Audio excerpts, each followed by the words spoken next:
BA part third year के सभी विद्यार्थियों का मैं बहुत बहुत स्वागत करता हूं। बीए पार्ट थर्ड ईयर के अंदर बच्चों हमारा टॉपिक चल रहा था यूरोप में धर्म सुधार आंदोलन। और यूरोप में धर्म सुधार आंदोलन में हम आज पढ़ेंगे धार्मिक कारण क्या थे। धार्मिक कारण के साथ साथ हम पढ़ेंगे आर्थिक कारण क्या थे। यूरोप में धर्म सुधार आंदोलन के आर्थिक कारण क्या थे, धार्मिक कारण क्या थे, और धार्मिक कारण के चर्चा के साथ साथ हम जो है धर्म सुधारक जो है कौन कौन से धर्म सुधारक है उनकी भी हम चर्चा करेंगे। तो सबका ध्यान कहाँ होगा, बोर्ड के ऊपर।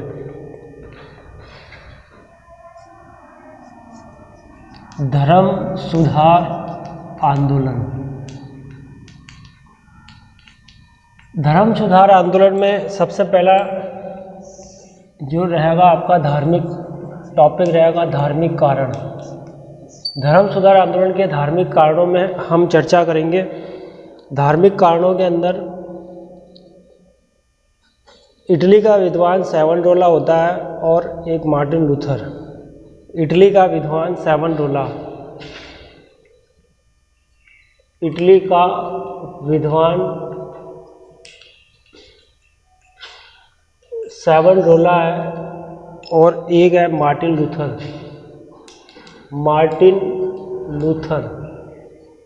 मार्टिन लूथर ये जर्मनी का है। इटली के विद्वान सैवोनारोला ने कहा है बच्चों, और मार्टिन लूथर का जर्मनी का इसने भी कहा, इटली का विद्वान सैवोनारोला ने कहा है कि यूरोप के अंदर जो भी भ्रष्टाचार शुरू होता है वो रोम के चर्च से होता है। यूरोप में भ्रष्टाचार शुरू कहाँ से होता है, रोम से होता है। कौन सी जगह से होता है, रोम कहाँ पर है बच्चों, इटली में है।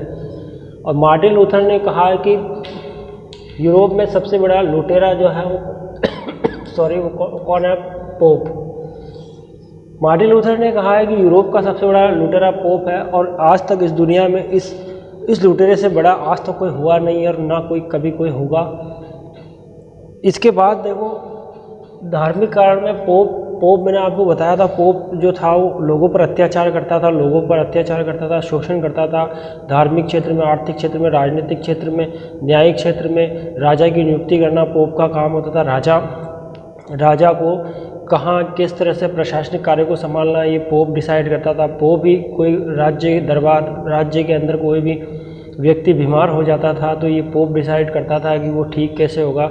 यानी प्रत्येक क्षेत्र में पोप जो था वो सर्वोच्च था और पोप का ही अत्याचार फैला हुआ था। पोप अपने आप को भगवान समझता था। पोप कहता था कि दुनिया में मेरे सिवा कोई नहीं है, मैं भगवान का प्रतिनिधि हूँ। पूरे संसार में एक ही पोप है और पूरे वर्ल्ड में, और वो एक ही पोप सब जगह सारी व्यवस्था का क्या करेगा, सब जगह पूरे वर्ल्ड के जो ईसाई जितने भी ईसाई राज्य हैं उन ईसाई राज्यों पर वो अपना एकाधिकार स्थापित करेगा। ये किसके आधार पर था, पोप। और इसी में एक बहुत बड़ी क्रांति होती है और यही क्रांति क्या कहलाती है, धर्म सुधार आंदोलन कहलाती है। धर्म सुधार आंदोलन में इटली का विद्वान कौन था बच्चों, सैवोनारोला था। मार्टिन लूथर जर्मनी का था और इसने कहा कि पोप से बड़ा लुटेरा आज तक मैंने नहीं देखा है। सबसे बड़ा लुटेरा कौन है, पोप है।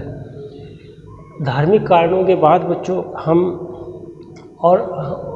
धार्मिक कारणों में यदि हम देखें तो कई ऐसे विद्वान आ गए थे, जैसे इटली में दांते, जिसने धर्म सुधार आंदोलन में पूरा सहयोग किया था। दांते के बाद पेट्रोक आ गया था। पेट्रोक के बाद में बुकासियो आ गया था। बुकासियो के बाद में मैकियावेली आया था। और मैकियावेली के बाद में कौन आया था बच्चों, मैकियावेली, लोरेंजो। ये 1 2 3 4 5 लोग ये आ गए थे। और फ्रांस में कौन था, रेबलाइन था, मोंटे था, मोत्य था। ये फ्रांस में ये साहित्यकार थे। फ्रांस के बाद अगर हम इटली की बात करें तो चौसर आ गया था। स्पेंसर आ गया था, स्पेंसर है। और विलियम शेक्सपियर है।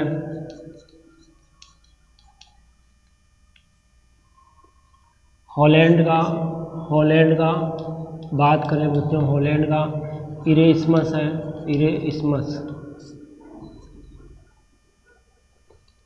दाते ने एक किताब लिखी थी डिवाइन कॉमेडी, और दाते ने धर्म सुधार आंदोलन, यूरोप में जो धर्म सुधार हुआ था और पुनर्जागरण, जो नया जन्म हुआ था लोगों का, इन विद्वानों ने पूरा सहयोग दिया था। दाते ने डिवाइन कॉमेडी लिखी थी। पेट्रोव, यहाँ पेट्रोव की बात करें बच्चों तो इस पेट्रोव ने मानववादी विचारों का जनक कहलाता, पुनर्जागरण का जनक कहलाता। पेट्रोव ने जो है फैमिलियर लेटर्स लिखा था।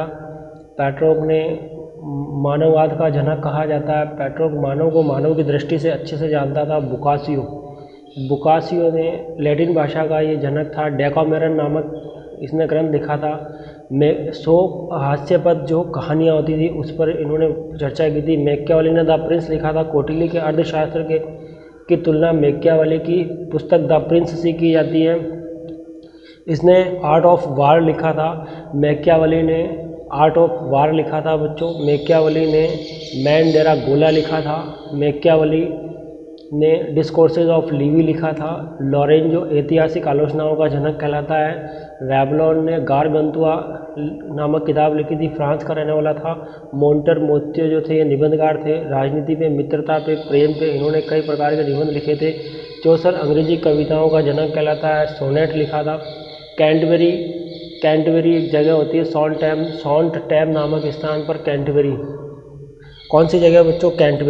कैंटबेरी में यात्रियों के आने और जाने का पूरा वर्णन किसने किया था? चौसर ने किया था। स्पेसनर ने फेरी क्वीन लिखी थी। द प्रिंस राजा जो था उसके गुण और दोषों की चर्चा करने वाला स्पेसनर था। विलियम शेक्सपियर ने मैकबेथ लिखी थी। नाइट ड्रीम लिखी थी। नाइट ड्रीम लिखी थी। और इसने जो है टेम्पलेट लिखी थी। हैमलेट लिखा था। इसने जूलियस सीजर लिखा था। इसने जो है वेनिस ऑफ मर्चेंट लिखा था। इरेस्मस रॉटरडम का रहने वाला था, हॉलैंड में। नीदरलैंड को ही हॉलैंड कहा जाता है बच्चों। इरेस्मस ने न्यू टेस्टामेंट लिखा था। इरेस्मस ने न्यू टेस्टामेंट के अलावा इसने इरेस्मस का एक इन फ्रेज ऑफ फोली, मूर्खता की प्रशंसा इसी ने लिखी थी। तो ये सब धार्मिक कारण है। ये कौन से कारण हैं बच्चों? धार्मिक कारण है। अब धार्मिक कारणों को देखने के बाद अब हम जो है चर्च की आंतरिक दुर्बलता का अध्ययन करेंगे कि चर्च की आंतरिक दुर्बलता।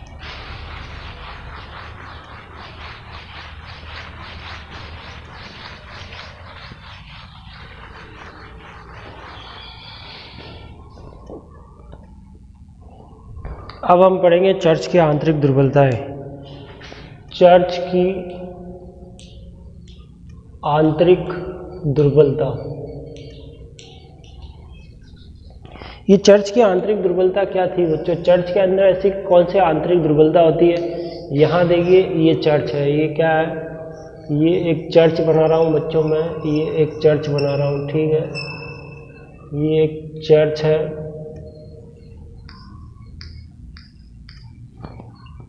और चर्च का कौन होता है? यहाँ का सर्वेसर्वा, चर्च का सर्वेसर्वा पोप होता है। चर्च का सर्वेसर्वा ये कौन है? पोप है। ये चर्च का सर्वेसर्वा कौन होता है? पोप। अब पोप एक ये भी क्या है? पोप। यहाँ पोप एक ही होता है, लेकिन मैंने यहाँ दो पोप बनाए। पहला पोप ये पोप है और ये भी पोप है। इन दोनों में क्या, इसमें कैसी दुर्बलता आ गई थी, किस प्रकार से दुर्बलता आई थी, उस चीज़ को हम देख रहे हैं। यहाँ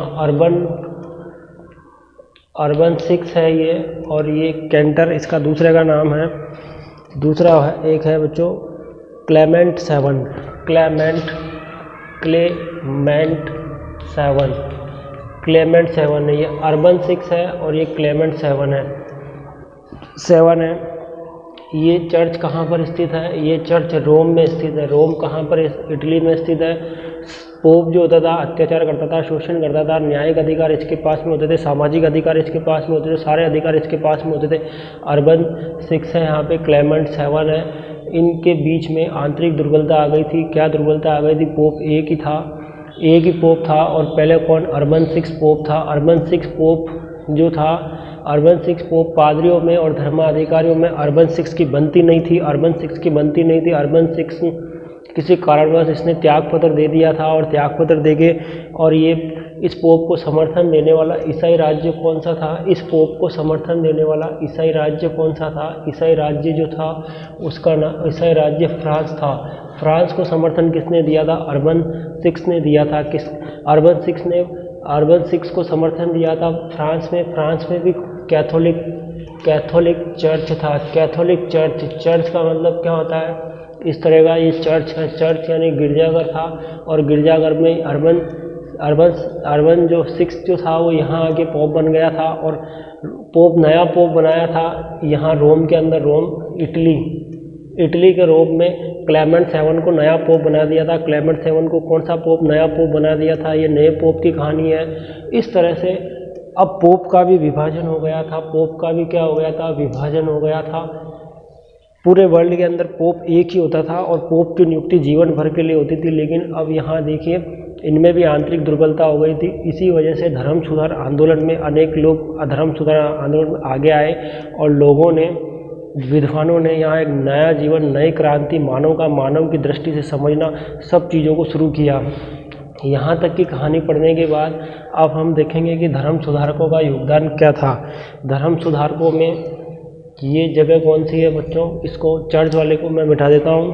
चर्च वाला, यहाँ से हम समझेंगे आगे की कहानी क्या थी। इसके आगे की कहानी क्या थी? धर्म सुधारक कौन कौन थे जिन्होंने यूरोप में धर्म सुधार आंदोलन अपनी गति लेता है। पहला धर्म सुधारक आंदोलन कौन था? दूसरा धर्म सुधारक कौन था? और तीसरा कौन था? चौथा कौन था? पांचवा कौन था? यहाँ एक बार थोड़ा सा यहाँ देखिए, ये क्या है? यहाँ पे फ्रांस है बच्चों। कौन सी जगह है? फ्रांस के यहाँ स्पेन है, स्पेन। और स्पेन के बिल्कुल पास में ये कौन सी जगह है? पुर्तगाल है, पुर्तगाल। फ्रांस के कितने हैं? फ्रांस के 2 थे। फ्रांस के कितने बंदे हैं यहाँ पे? फ्रांस के 2 बंदे हैं। फ्रांस का ऑलविंग है। पहला कौन है बच्चों? ऑलविंग है। दूसरा नंबर का कौन है? ऑलविंग के बाद वॉल्डेंस है। वॉल्डेंस धर्म सुधारक है, वॉल्डेंस। अगर यूनाइटेड किंगडम की बात करें तो यहाँ इस जगह जो है ये यूनाइटेड किंगडम है, जिसको इंग्लैंड कहते हैं। इसको यूनाइटेड किंगडम को क्या कहते हैं? इंग्लैंड। और इंग्लैंड का बंदा कौन था? इंग्लैंड का वाइकिल्फ नाम है। क्या नाम है बच्चों? वाइकिल्फ धर्म सुधारक है। और हॉलैंड की अगर बात करें तो हॉलैंड का इरेस्मस हॉलैंड का है। 4 हो गए थे। पाँचवा यहाँ लिख देते हैं। 5वां नंबर कौन था? जॉन हंस 5वां नंबर था। ये प्राग विश्वविद्यालय का प्रोफेसर था। प्राग विश्वविद्यालय का क्या है? असिस्टेंट प्रोफेसर था। बोहेमिया का ये निवासी था। बाइबल को ये पवित्र मानते थे। कितने हो गए यहाँ पे? 4 और 1 5। एक और है बंदा। एक बंदा कौन है बच्चों? सेवनडोला। इटली का कौन है? इटली का सेवनडोला। ये फ्रांस के जस्ट पास में ये जगह कौन सी है बच्चों? इटली है। और नीदरलैंड यहाँ पे, नीदरलैंड हॉलैंड, जो इसी जगह नीदरलैंड हॉलैंड का कौन था? इरेस्मस जो था वो हॉलैंड का निवासी था। ऑलविंग है, वॉल्डेंस है, वाइकिल्फ है, इरेस्मिस है, जॉन हंस है। कितने हैं? पहला कौन सा है बच्चों? पहला कौन सा है? पहला ऑलविंग है। दूसरा कौन सा? वॉल्डेंस है। तीसरा कौन सा? वाइकिल्फ है। चौथा कौन सा? इरेस्मिस है। और 5वां कौन सा? जॉन हंस है। यहाँ ऑलविंग ने कहा कि जो यूरोप में जो धर्म सुधार, यूरोप में जो पोप का जो अत्याचार हो रहा है, पोप के खिलाफ अब हम धर्म सुधार आंदोलन करेंगे। पोप की मनमानी नहीं चलेगी। पोप यहाँ कोई ईश्वर नहीं है, पोप का कहना हम नहीं मानेंगे। और ऑलविंग ने कहा कि जो पुरानी बाइबल है, पवित्र ईसाइयों का पवित्र ग्रंथ है, उसी के नियमों पर चलेंगे और उसी के नियमों पर चलेंगे। किसने कहा था? ऑलविंग ने कहा था। वॉल्डेंस भी फ्रांस का निवासी था। ऑलविंग भी फ्रांस का निवासी था। वॉल्डेंस ने भी कहा कि हम सब उसी के नियम पर चलेंगे। ईसा मसीह के समय जो बाइबल बनी हुई थी, बाइबल के मूल बाइबल हिब्रू भाषा में लिखी गई थी। बच्चों कौन सी भाषा में लिखी गई? हिब्रू भाषा। यहूदियों की लैंग्वेज भी कौन सी होती थी? हिब्रू लैंग्वेज होती थी। वॉल्डेंस भी फ्रांस का था। वॉल्डेंस ने भी यही कहा था। वाइकिल्फ जो है ये इंग्लैंड का है। और वाइकिल्फ ने बाइबल का इंग्लिश में ट्रांसलेशन किया था बच्चों, किस में किया था? इंग्लिश में ट्रांसलेशन किया था। इरेस्मस की बात अगर हम करें तो ये हॉलैंड का निवासी है। इरेस्मस ने, अभी मैंने आपको बताया, न्यू टेस्टामेंट इसने एक ग्रंथ लिखा था। न्यू टेस्टामेंट के अलावा मूर्खता की प्रशंसा एक किताब लिखी थी इसने, और इसके अलावा एक किताब और भी थी, पॉकेट डगर। इसने कितनी किताबें लिखी थी? 3 किताबें लिखी थी इरेस्मस ने। पहली किताब कौन सी थी, दूसरी किताब कौन सी थी, तीसरी किताब कौन सी थी? अगर पहली किताब का पॉकेट डगर इसकी पहली किताब थी। दूसरी किताब की अगर हम बात करें तो इरेस्मस ने मूर्खता की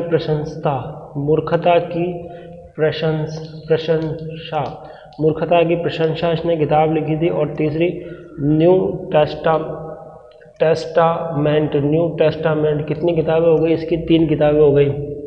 आप क्या पढ़ रहे हो बच्चों? यूरोप में धर्म सुधार आंदोलन। यूरोप में कौन सा सुधार आंदोलन है? ये धर्म सुधार आंदोलन की हम बात कर रहे हैं यहाँ पे। यहाँ ऑल्विंग को हमने पढ़ लिया, वॉल्डेंस को हमने पढ़ लिया, वाइकिल्फ को भी हमने पढ़ लिया, इरेस्मस को भी हमने पढ़ लिया। जॉन हंस बोहेमिया का रहने वाला था, प्राग विश्वविद्यालय में था, ये भी पोप के खिलाफ था। ये सब लोग पोप के खिलाफ थे और इनको जिंदा जला दिया था क्योंकि ये पोप कभी भी अपनी बुराई को सुन नहीं सकता था, इसलिए इनको क्या किया था? जिंदा जला दिया गया था। अब हम इनके आर्थिक शोषण की बात करें तो धर्म सुधार आंदोलन में आर्थिक शोषण, पोप जो था वो जनता पर आर्थिक शोषण करता था। उनसे प्रतिवर्ष एक साल में $1 वसूल करता था, जिसको पीटरस पेंस कहते थे। क्या कहते थे बच्चों? पीटरस पेंस कहते थे। पीटरस पेंस कहा जाता था। क्या कहा जाता था? पीटरस पेंस कहा जाता था। और पोप जनता से एक टैक्स लेता था, उस टैक्स को क्या कहते थे? टिथ कहते थे। इसके अलावा राजनीतिक कारणों में हम देखें तो चर्च का राजनीति में हस्तक्षेप होता था। चर्च का राजनीति में क्या होता था? हस्तक्षेप होता था। यहाँ हम देखें कि कौन कौन से कारण थे, राजनीतिक कारण कौन कौन से थे।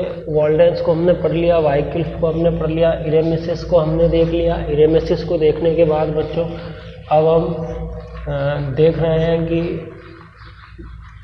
कि वाइकिल्फ जो था, हम देख रहे हैं राजनीतिक कारणों में कौन कौन से कारण होते थे। पहले कारण कौन सा था, दूसरा कौन सा था, तीसरा, चौथा, पांचवा। राजनीतिक कारण में अगर हम बात करें तो राजनीति में हस्तक्षेप होता था।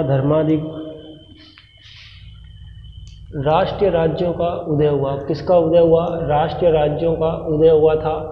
पोप का राजनीति में हस्तक्षेप है। पोप का राजा की नियुक्ति प्रक्रिया में पोप हस्तक्षेप करता था। अगला कारण हम देखें तो चर्च के पास अपार शक्ति थी। चर्च में पोप सर्वथा। धर्माधिकारियों की अगर हम बात करें तो धर्माधिकारी अयोग्य थे। धर्माधिकारी क्या थे? अयोग्य थे। और अगर हम अयोग्य थे, और इस तरह से राष्ट्रीय राज्यों का उदय हुआ था। क्योंकि अब राष्ट्रीय राज्यों का उदय कैसे होगा, मैंने आपको पहले भी बताया था बच्चों की, जैसे यहाँ ये क्या है? रोम है, और रोम को कितने भागों में बांट दिया गया था? प्राचीन रोमन साम्राज्य, ये पश्चिम रोमन साम्राज्य है। ये कौन सा रोमन साम्राज्य है बच्चों? ये पश्चिम रोमन साम्राज्य है। ये कौन सा रोमन साम्राज्य है? पूर्व रोमन साम्राज्य है। यहाँ सबसे पहले कॉन्स्टेंटाइन जो था उसने ईसाई धर्म को क्या कर दिया था? स्वतंत्र कर दिया था। ईसाई धर्म अपने आप में स्वतंत्र है। किसने किया था? कॉन्स्टेंटाइन ने। उसके बाद में कौन आया था? थियोडोरस ने ईसाई धर्म को राज धर्म बना दिया था। अपने राज्य का धर्म क्या होगा? ईसाई धर्म होगा। वो किसने बनाया था? वो थियोडोरस ने बनाया था। कॉन्स्टेंटाइन ने क्या इसको स्वतंत्र किया था? थियोडोरस के 2 पुत्र थे। पहला पुत्र को पश्चिमी रोमन साम्राज्य मिला था, दूसरे पुत्र को पूर्वी रोमन साम्राज्य मिला था। पश्चिमी रोमन साम्राज्य के लोग यहाँ पूर्वी रोमन साम्राज्य पे अधिकार करना चाहते थे, लेकिन यहाँ देखिए, यहाँ था ओटोमन साम्राज्य। कौन सा साम्राज्य? ओटोमन साम्राज्य। इन मुसलमानों ने यहाँ पर अधिकार कर लिया था 1453 ईस्वी में, और पूर्वी रास्ता बंद कर दिया था। भौगोलिक खोजें हुई थी, लोगों में नए ज्ञान का प्रसार हुआ था। ये पिछली वीडियो में मैंने आपको डिटेल से पढ़ाया, वहाँ जाकर आप इसका अध्ययन कर सकते हैं।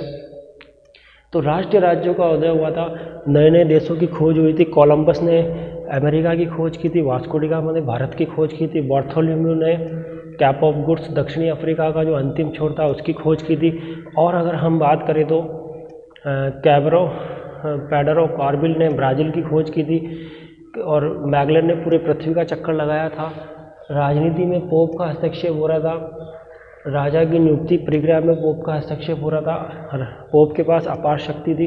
पोप की सत्ता को समाप्त करने के लिए इतने सारे आंदोलन हुए थे, इतने धर्म सुधारक हुए थे और एक नया इंग्लैंड में एक आधुनिक काल में प्रवेश हुआ और उस आधुनिक काल में प्रवेश होने से औद्योगिक क्रांति हुई थी। फ्रांस की क्रांति ने पूरी दुनिया को बदल दिया था।